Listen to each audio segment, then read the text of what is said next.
What's good, family? It's your boy, the Conscious Critic, back in the mix with another Conscious News Report. If this is your first time rolling through, welcome. Grab a seat, a cool drink, and let's get ready to chop it up. For my regulars, much respect. Y'all keep this space alive and grounded. Here we are in mid-July, and man, the streets are hotter than the headlines. Man, it's been one of those summers where the heat's been swinging like a heavyweight.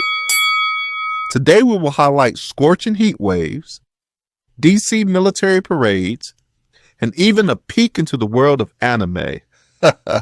Yeah, this episode covers it all. So let's get ready to dive into today's episode.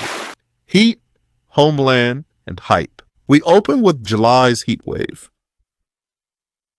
The simple truth? Man, it's brutal outside right now.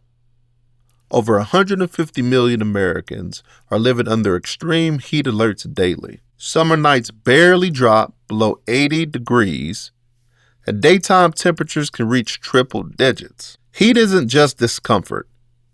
It can also be a silent killer, especially for our elders, kids, and those folks working in the sun. In urban neighborhoods, where central air may be a luxury, you have to get real creative to keep cool in these streets. I mean, some of y'all know what I mean. In Cleveland, Ohio's Huff, Glenville, and Fairfax neighborhoods, community said, enough is enough, and decided to get out and get active about this heat issue. People popped up cooling stations, fans, and water tables, and helpful volunteers passed out supplies. Because at the end of the day, community is the most powerful resource that we have. I want you to picture this. Heat advisories blinking on everybody's phones, but someone has to go to the door, offering a fan or a bottle of water. I mean, that's what our communities represent when we're at our best. But we got to speak up beyond the block. We need investments in infrastructure and equitable resilience planning.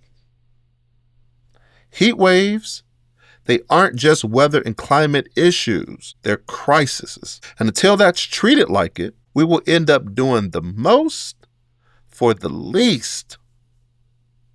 Hang in there, Cleveland. Speak to council members about reinvesting in community pools and water sprinkler parks. I mean, we can do this. We can make that happen. Next up, let's pivot to DC, where our government certainly turned up and showed they... let me be professional.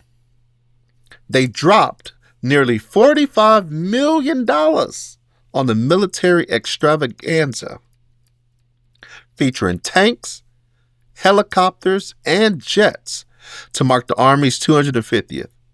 To be honest, in my opinion, that money could have been used for something else, like trade schools in Black communities, or getting to the root cause behind why the Black infant mortality rate is double the white infant mortality rate in America.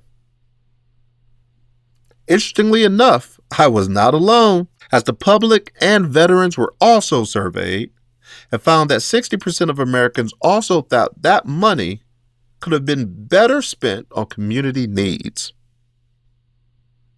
Meanwhile, more than 2,100 cities organized No Kings protests. They were pushing back, saying we want funding for housing, health, and climate change, not military pageantry. Well, of course not. However, politicians doubted the optics. Oh, did they? Even some military leaders said they looked to strong-arm the protests, especially given the simultaneous troop deployments for unrest in places like L.A. I mean, come on, man. That's the disconnect. Parade of power versus service to people. We have families sweating under no AC and people fighting in the streets protesting raids, yet our political leaders tell a different story. But nothing could be as crystal clear as seeing 100 tanks rolling through D.C. and other parts of America. Whew, a picture is worth 1,000 words. Moving into our last news story for today. And I mean, we need relief.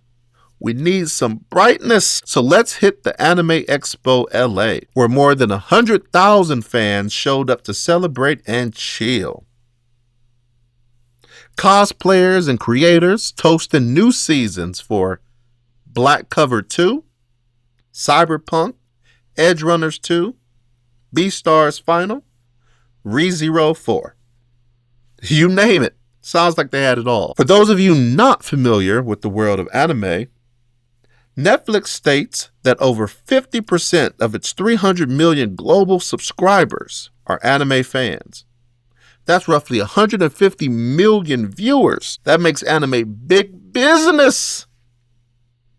The Anime Expo isn't just about cartoons. It's community, creativity, escape, and unity. Whether you're geeking out on Dragon Ball Z or geeked out on politics, that crowd shows belonging is still vital to connectivity and equity. For a minute, we breathe, we laugh, we invest in fantasy worlds. But like real ones, they pull us towards togetherness. As we wrap up today's news report, please keep in mind that we owe it to ourselves, those who came before us, and those coming after us to change and control our own narrative, to share it and live it out loud. Until next time, stay conscious, stay connected, and always keep it real. Please remember to like, share, and subscribe. Peace.